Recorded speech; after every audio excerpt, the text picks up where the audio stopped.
was only a couple. G'day, Murray. Raining out there, folks. It's good when you tell a bad joke when it's pouring rain on top of the roof. Sounds like the audience is cheering at you. She was underneath the spotlight. I was watching in a trance. 6 foot plus alone in high heels. She seduced me with her dance. Now I was fairly bloody hammered, but convinced that I could score. So with a wink and $50, we were walking out the door. Now I'm not sure if it was cold and I just sobered fairly quick, or if that massive Adam's apple in her throat there did the trick. But I suspected something fishy when I felt her legs were hairy.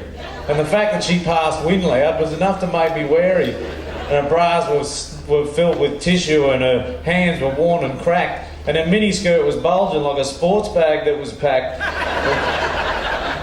But she was fairly bloody randy and she said that I'm in luck. And she dragged me across the car park, said, I'm looking for a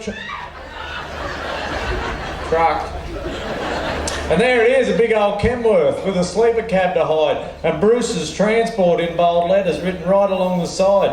But as she climbed up in the cab and pouted her big lips of red, I caught a quick glimpse of her miniskirt and turned away and fled, and I was thoroughly disgusted. Her moral ground had shaken loose. Geez, how could such a lovely lady want to cheat on poor old Bruce? We didn't have the telephone on, and all my mates did. We were like, I wasn't born in the. I am 20-ish, 30-ish.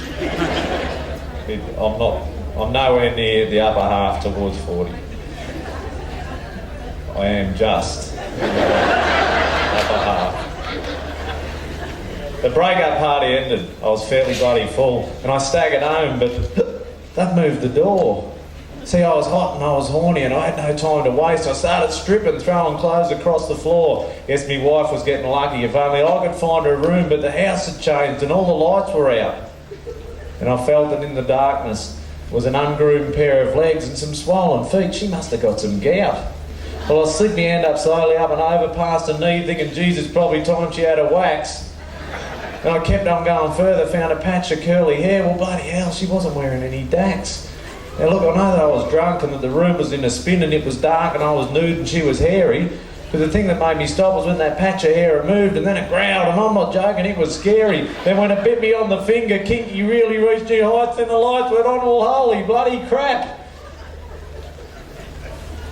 It was me neighbour dressed in Speedos. I was in his bloody house and he'd been sleeping with his poodle on his lap. Thanks very much, folks. Thanks, Brad.